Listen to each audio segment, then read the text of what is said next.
Assalamualaikum warahmatullahi wabarakatuh. Selamat pagi. Waalaikumsalam warahmatullahi wabarakatuh. Salam sejahtera bagi kita semua. Selamat datang Bapak Ibu guru yang hebat se-Nusantara. Semoga sehat selalu dan terus semangat.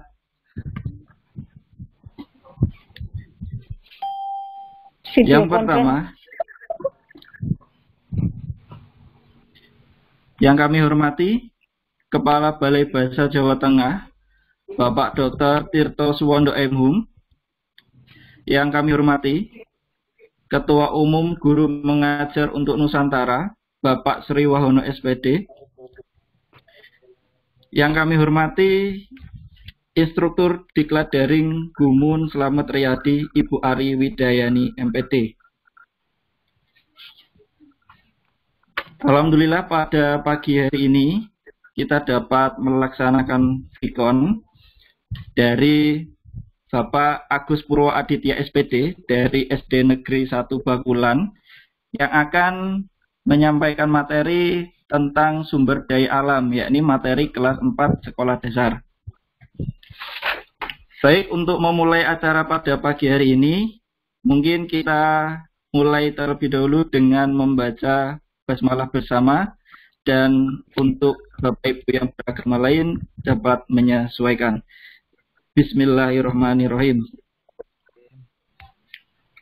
Baik, untuk acara vikon pada pagi hari ini nanti akan dibersamai oleh Bapak moderator kita, yakni Bapak Ahmad Habib Mustafa SPDI dari SD Negeri Pilangrejo 1 Demak, Jawa Tengah. Kepada Pak Habib selaku moderator kami persilahkan. Baik, terima kasih. Kami ucapkan kepada teman-teman semuanya, Pak Rauf selaku host. Yang pertama kami ucapkan Dr. Tirto Suwondo selaku Kepala Balai Bahasa Jawa Tengah, kepada Bapak Sri Wahono selaku Ketua Guru Mengajar untuk Nusantara, kepada Ibu Ari Widayani selaku Instruktur Gumun 1 Slamet Riyadi, kemudian kepada Bapak presenter kita yaitu Bapak Agus Purwo Aditya. Kali ini saya sendiri, Ahmad Habib Mustafa, bertindak sebagai moderator yang akan memandu jalannya video konferensi pada pagi hari ini. Sebelum saya serahkan kepada Pak Agus, alangkah lebih baiknya kita tahu dulu kurikulum vitae beliau. Nama Bapak Agus Purwo Aditya, SPD, Purbalingga, 14 Agustus tahun 93. Alamatnya Desa Senon, RW 1 Kecamatan Kemangkon, Kabupaten Purbalingga, Jawa Tengah. Unit kerja di SDN 1 Bakulan. Pendidikan di Surabaya.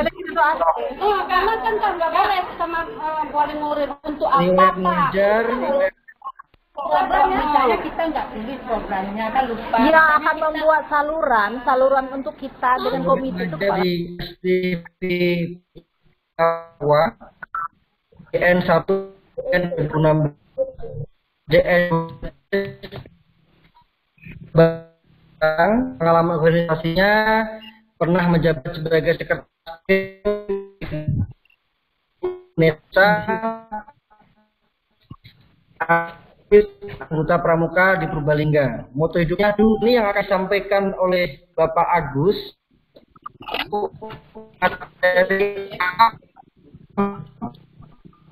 Aplikasi pembelajaran masa kini dengan materinya budaya alam.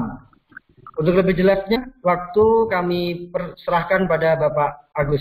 Silakan Pak Agus. Ya, baik. Terima kasih kepada kita Bapak Ahmad Habib Mustafa PDI dari SDN Pilangrejo 1. Yang terhormat Kepala Balai Bahasa Jawa Tengah Dr. Tirto Suwondo MHum, kepada yang saya hormati Ketua Umum Guru Mengajar Nusantara, Bapak Sri Wahono SPD, kepada instruktur Gumun Slamet Riyadi, Ibu Ari Widiani MPD, dan kepada host pagi hari ini Bapak Abdul Rauf SPD dari SMAN 1 Nalum Sari Jepara, serta tadi moderator kita yang sudah mempersiapkan segala sesuatunya di pagi hari ini, Bapak Ahmad Habib Mustafa SPDI. Pertama, marilah kita senantiasa memanjatkan rasa syukur kepada Allah Subhanahu wa Ta'ala, yang mana telah memberikan kita berbagai nikmat, sehingga pada pagi hari ini kita bisa melaksanakan Fikon, aplikasi pembelajaran masa kini, atau saya sebut sebagai APEM. Begitu. Kemudian yang kedua kalinya, sholawat dan salam marilah kita tetap haturkan kepada Nabi kita, Nabi Muhammad Sallallahu Alaihi Wasallam, yang telah membawa kita dari zaman kegelapan menuju zaman yang terang benderang seperti sekarang ini.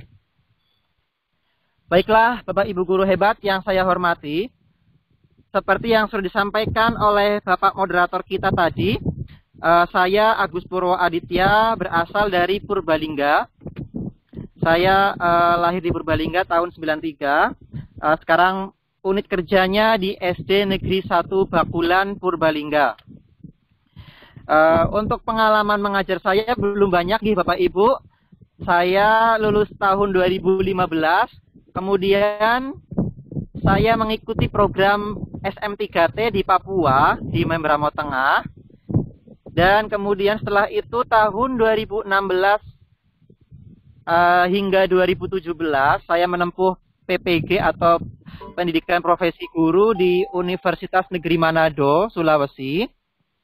Setelah itu sekarang alhamdulillah sudah menetap di Purbalingga di SD Negeri 1 Bakulan. Baiklah Bapak Ibu guru hebat yang saya hormati, langsung saja saya akan mempresentasikan aplikasi pembelajaran SAC saya, yaitu APEM atau aplikasi pembelajaran masa kini. Ya, di sini sudah terlihat judul yang sangat besar. SAC-nya nah, ini baru Pak. Oke. Mohon maaf Ibu. Oke. Sekarang sudah Ibu? Sudah Pak, sudah. Monggo dilanjut. Oke. Tadi ya mohon maaf karena sinyal saya tadi belum tidak mendukung. Alhamdulillah sekarang sudah jadi. Saya lanjutkan kembali. Untuk yang pertama kita akan coba buka tombol materi atau kita klik tombol materinya. Ya. Peta konsepnya jelas terlihat, materinya sumber daya alam dibagi menjadi dua, yaitu jenisnya dan pengelolaannya. Untuk jenisnya sendiri, sumber daya alam itu dibagi menjadi dua, yaitu sumber daya alam yang dapat diperbaharui dan sumber daya alam yang tidak dapat diperbaharui. Untuk pengelolaannya juga ada dua, yaitu dari segi pemanfaatannya dan juga upaya untuk melestarikan sumber daya alam tersebut. Baiklah, mari kita lanjut ke halaman selanjutnya. Ya. Pengertian sumber daya alam. Sumber daya alam itu merupakan segala sesuatu yang berasal dari alam yang dapat digunakan untuk memenuhi kebutuhan hidup manusia. Jadi segala sesuatu yang ada di muka bumi ini, yang ada di alam semesta, yang berguna atau membantu manusia dalam memenuhi kebutuhan hidupnya sehari-hari. Seperti contohnya yang pertama ada tanah. Ya, seperti yang kita ketahui, tanah itu bisa dimanfaatkan oleh manusia untuk berbagai hal. Contohnya untuk bercocok tanam, untuk membuat batu bata, membuat genteng, dan lain sebagainya. Yang kedua contohnya adalah air. Air itu merupakan sumber daya alam yang sangat penting bagi manusia untuk memenuhi kebutuhan hidupnya. Air itu bisa dimanfaatkan untuk apa saja. Contohnya untuk mandi, untuk minum, mencuci baju, dan lain sebagainya. Kemudian contoh yang ketiga adalah barang tambang. ya. Segala barang yang dihasilkan dari proses penambangan, ya. Baiklah, mari kita next ke halaman selanjutnya.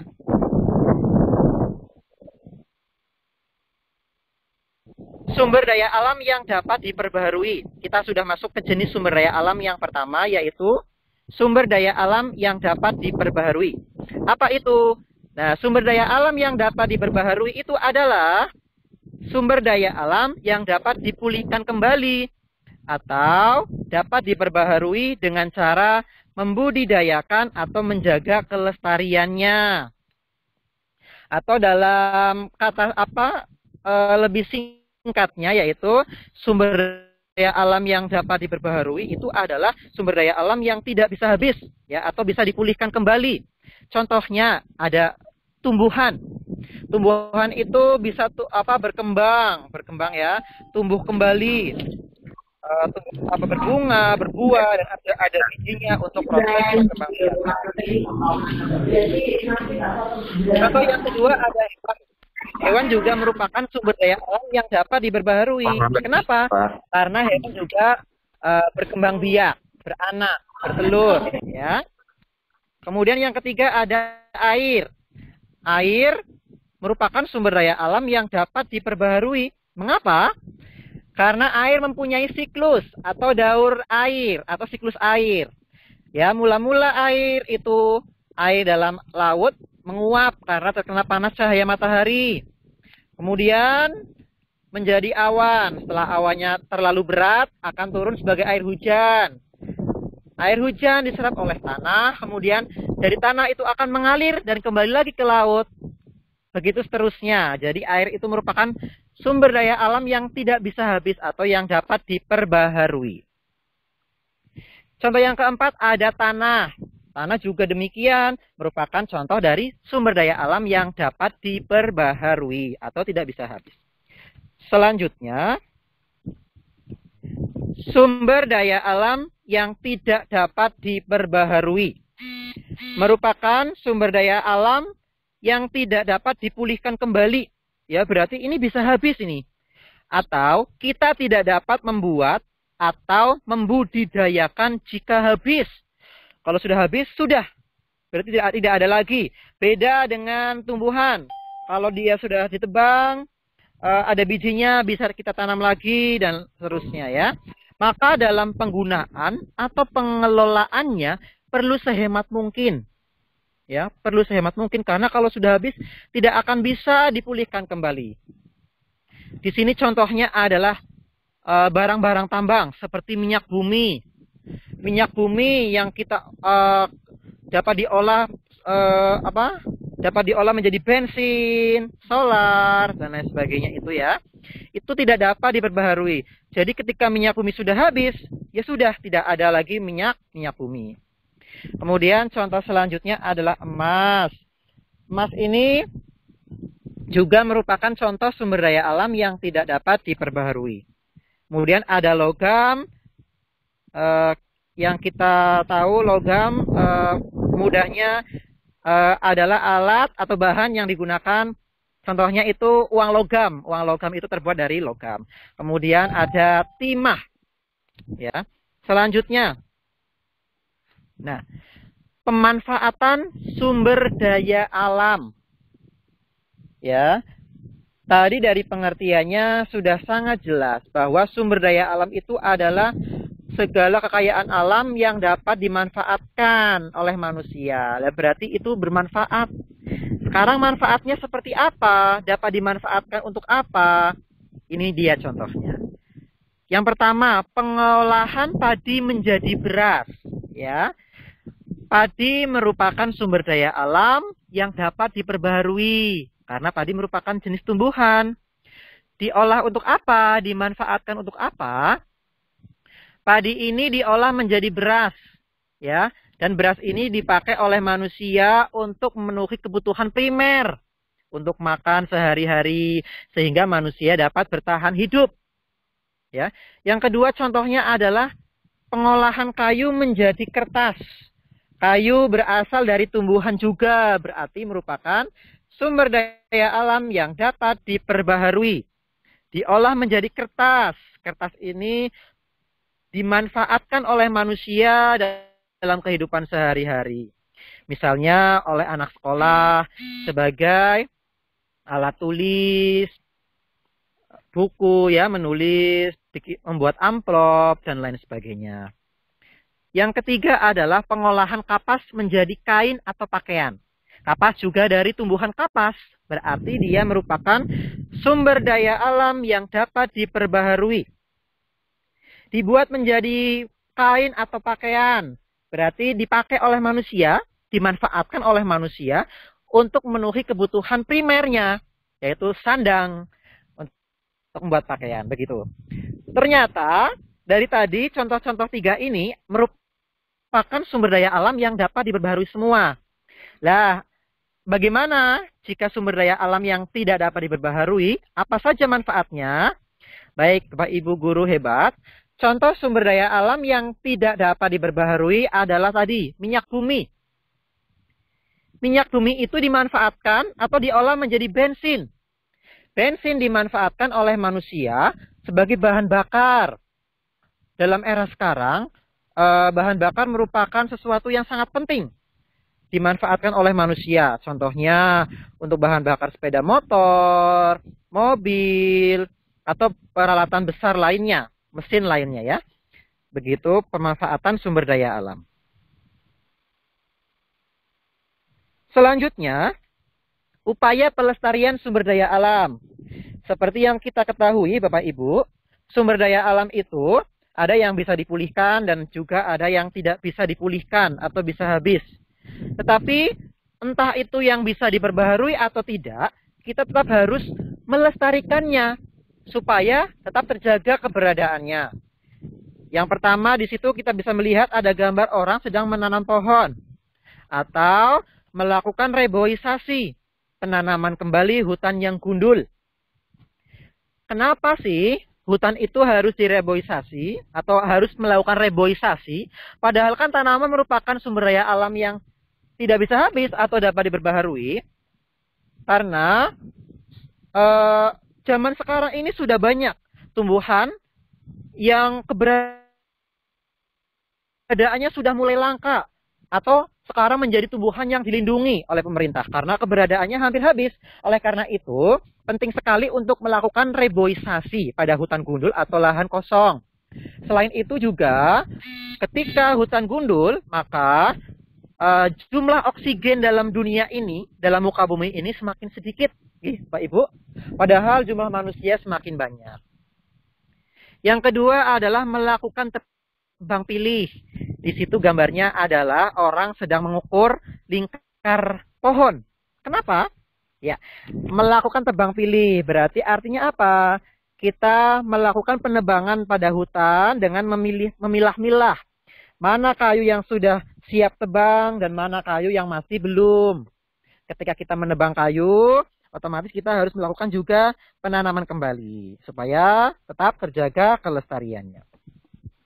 Yang ketiga, menghemat penggunaan sumber daya alam. Oke, Bapak Ibu. Jadi menghemat seperti tadi, bensin harus dihemat penggunaannya karena dia bisa habis. Begitu juga tumbuhan, kita harus hemat. Jangan semuanya ditebang, jangan semuanya ditebang, Bapak Ibu. Kita harus menghemat dalam penggunaannya. Itu termasuk upaya kita sebagai manusia dalam melestarikan. Karena dampaknya juga akan kembali lagi ke kitanya ya, sebagai manusia yang akan memanfaatkan sumber daya alam tersebut. Nah, untuk materi sampai di sini, selanjutnya di sini ada 2 tombol back atau evaluasi ya. Jadi tanpa kembali ke menu rumah, kita langsung bisa melakukan evaluasi ketika kita sudah siap, Bapak Ibu nggih. Coba kita langsung klik menu evaluasi. Ya, apakah kamu sudah siap? Ketika kita sudah siap, kita klik tombol mulai. Ketika kita belum siap atau akan membaca lagi materinya, kita bisa klik tombol kembali. Ya, apakah sudah siap, Bapak Ibu? Sudah siap, nggih? Ya, kita coba klik mulai. Ya. Sumber daya alam di bumi ini ada dua macam, yaitu sumber daya alam yang A. mahal dan murah, B. dapat diperbaharui dan tidak, C. dapat diternak dan tidak, D. dapat ditambang dan tidak. Kira-kira jawabannya apa ya Bapak Ibu? Ada yang tahu?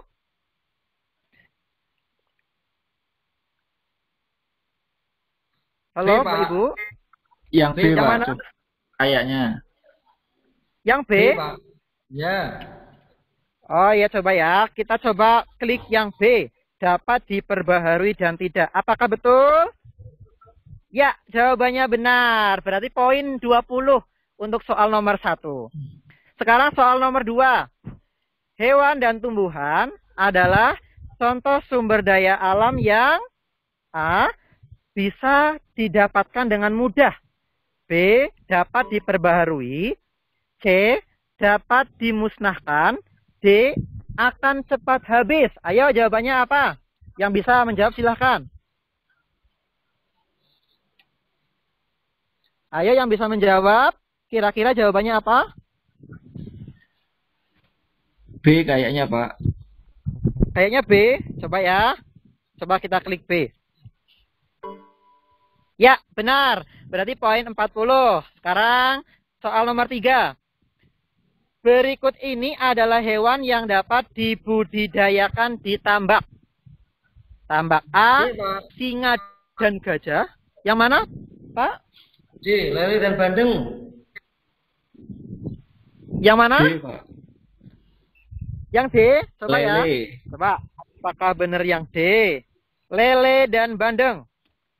Ya, betul. Poin 60 sekarang. Soal nomor 4. Sumber daya alam yang tidak dapat diperbaharui harus digunakan secara apa? Ketika dia bisa habis berarti harus digunakan secara apa ya? A. terus menerus, B. berlebihan, C. hemat, D. melimpah. Ayo, jawabannya apa ini? Hemat. Yang mana? C. Hemat, Pak. D. D lagi. C, Pak. C. Oh, C. Ya, coba C ya. Ya, benar. Poin 80 sekarang. Sekarang soal nomor 5 atau soal terakhir dalam aplikasi ini ya. Gambar di samping merupakan jenis sumber daya alam yang gambarnya ada gambar kupu-kupu yang sedang mengambil sari makanan pada bunga. A. akan musnah, B. cepat habis, C. dapat diperbaharui, D. tidak dapat diperbaharui. Jawabannya yang mana? Ayo, ada yang tahu? C. A. Yang Akan musnah, Pak. A. Yang mana, Pak? Coba yang A. Yang A ya, coba ya. Akan musnah. Apakah betul? Ya, salah.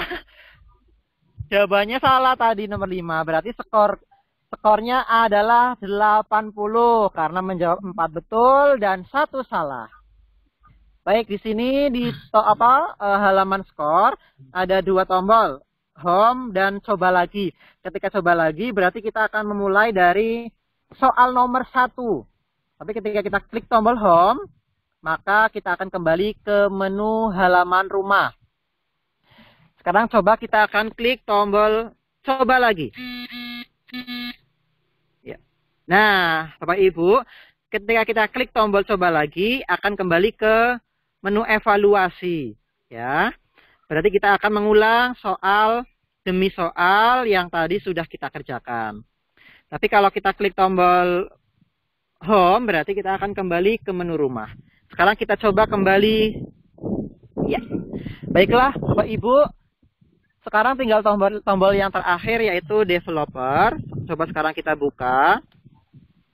Nah, ini merupakan profil dari si pembuat aplikasi ini, yaitu saya sendiri Agus Purwoaditya dari SD Negeri 1 Bakulan. Dan di bawah juga ada alamat Facebook, yaitu Agus Purwoaditya dan nomor WA.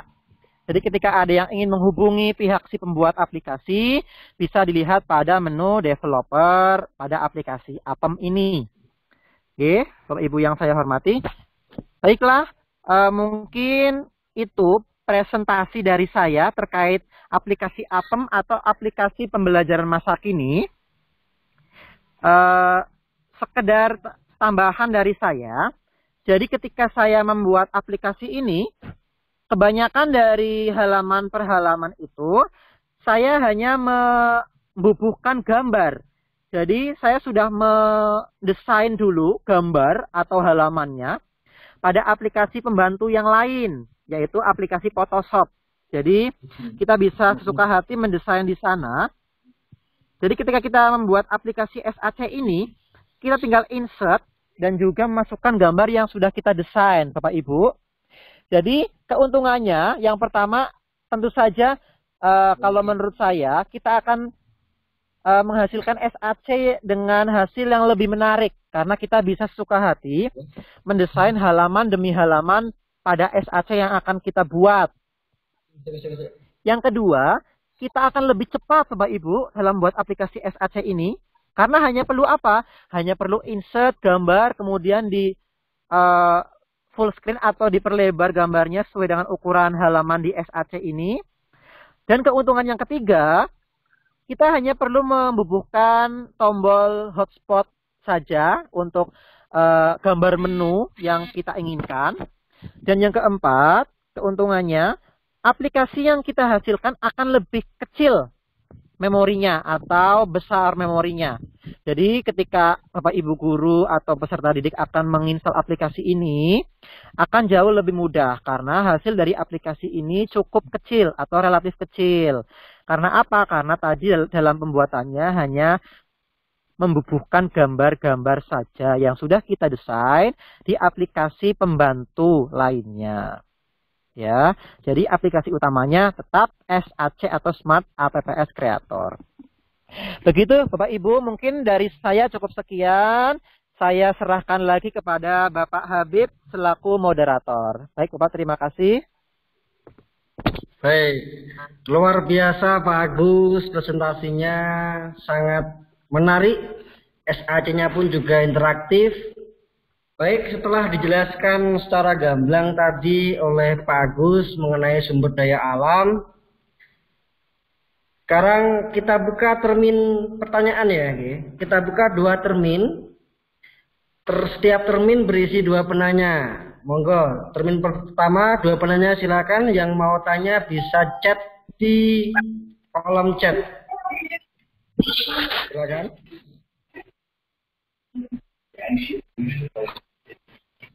Oh ya, ini ada satu pertanyaan Pak dari Pak Dusmar Cegu. Mungkin tanggapan ya. Saya simpulkan seperti ini. Penyebab negara kita miskin itu adalah karena kurang mampunya Indonesia mengelola sumber daya alam Pak. Apakah Bapak setuju soal itu?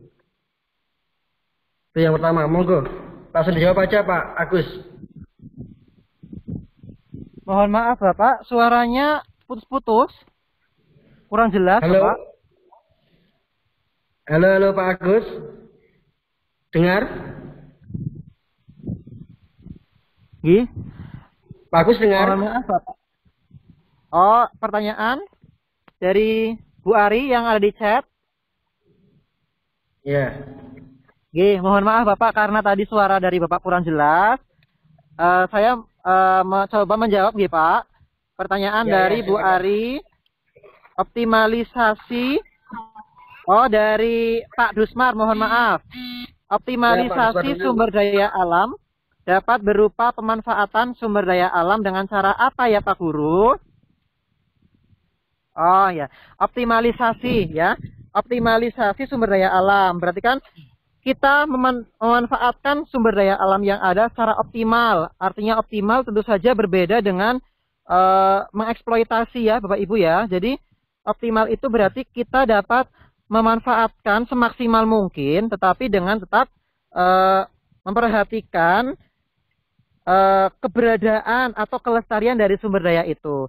Jadi kalau menurut saya pemanfaatan atau optimalisasi SDA yang ada, berarti dengan cara apa? Dengan cara kita memanfaatkannya secara hemat dan tepat pada porsinya. Begitu Bapak Ibu.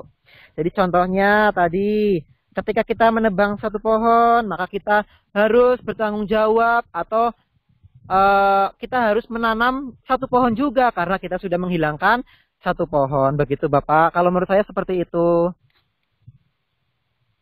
Baik. Ini pertanyaan dari Pak Dusmar. Pak Dusmar, dengar ya Pak Agus ya. Pak Agus dengar. Sama anak kita udah. Kalau pasangan itu kita itu baik sama kita ya. Halo Pak Agus dengar. Halo Pak Agus dengar Pak Agus. Nggih Pak.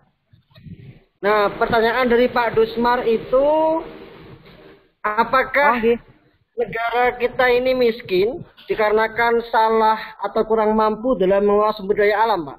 Bagaimana pendapat Anda? Mohon maaf Pak, kurang jelas. Bisa di-chat di ini? Iya, ya, saya di chatkan. Ya, siap. Saya chatkan, Pak ya. Pak, mohon maaf karena sampai sini suaranya putus-putus, Bapak. Oh iya, silakan. Sudah Pak, saya chat. Nah. Oh ini. Pendapat Sumanto sang jagal karena kita kurang mampu kurang mampu mengelola yang menyebabkan negara kita miskin. Apakah Bapak setuju? Begitu nggih Bapak Habib? Ya, betul. Yes. Kalau menurut saya Bapak itu saya setuju ya. Karena kita kurang mampu mengelola yang menyebabkan negara kita miskin. Saya setuju. Kenapa? Karena kita kurang bisa mengelola. Berarti apa? Artinya sumber daya manusianya ya, Bapak Ibu, yang masih rendah. Atau bisa juga sumber daya manusianya yang kurang bertanggung jawab. Sehingga hanya bisa memanfaatkan tanpa mampu melestarikan. Tanpa mampu mengelola kembali. Ya.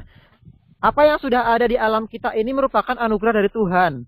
Tapi ketika kita tidak bisa mengelola atau mengolah, maka orang-orang yang bisa mengolahnya itu yang akan menjadi di atas ke atas gitu, maksudnya sukses gitu. Jadi karena sumber daya manusia yang rendah, maka menyebabkan negara kita itu miskin atau karena kita kurang mampu mengelola ya, Bapak. Saya sangat setuju dengan pendapat tersebut. Begitu Bapak, kalau menurut saya. Oke, baik. Terima kasih Pak Agus. Sekarang termin kedua, 2 penanya. Silakan yang mau bertanya bisa tuliskan di chat langsung. Monggo Bapak Ibu. Yang mau bertanya bisa langsung tuliskan di chat ya.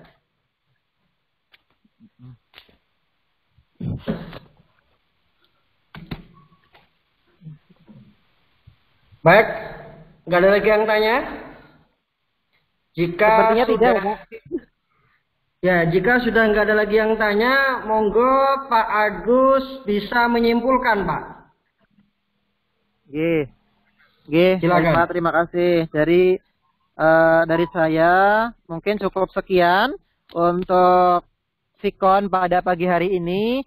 Terima kasih Bapak Ibu yang sudah mau menyempatkan waktunya untuk bergabung dengan Sikon pagi hari ini. Mohon maaf bila banyak kesalahan dari saya. Saya akhiri. Wassalamualaikum warahmatullahi wabarakatuh. Waalaikumsalam warahmatullahi wabarakatuh. Demikianlah paparan dari Pak Agus Purwo terkait dengan materinya sumber daya alam. Semoga dapat bermanfaat bagi kita semuanya. Saya selaku moderator, apabila ada kesalahan dalam tutur kata mohon dimaafkan Bapak Ibu semuanya. Semoga tetap dalam arah perjuangan kita mengajar untuk anak negeri. Demikian kegiatan presentasi kali ini. Selebihnya saya kembalikan kepada host. Monggo Pak Abdul Rauf. Dari saya cukup. Wassalamualaikum warahmatullahi wabarakatuh. Waalaikumsalam warahmatullahi wabarakatuh. Terima kasih Bapak Moderator, Pak Ahmad Habib Mustafa SPDI, dan kami ucapkan selamat atas presentasinya Bapak Agus Purwo Aditya SPD dari SD Negeri 1 Bakulan. Selamat Bapak sudah melakukan presentasi dan alhamdulillah berjalan dengan cukup baik dan lancar. Baik, tak lupa kami juga mengucapkan terima kasih yang sebesar-besarnya kepada Bapak Ibu guru yang telah bergabung pada acara Vikon pada pagi siang hari ini. Semoga apa yang disampaikan oleh Pak Agus tadi selaku presenter dapat menambah wawasan maupun ilmu baru bagi kita semua. Baik, demikian acara Vikon pada kesempatan kali ini. Dari saya mohon maaf apabila ada kesalahan dan kekurangan. Terima kasih, saya akhiri. Wassalamualaikum warahmatullahi wabarakatuh. Waalaikumsalam Oh ya, bagi Bapak Ibu mungkin yang belum melakukan presensi, mungkin bisa melakukan presensi terlebih dahulu.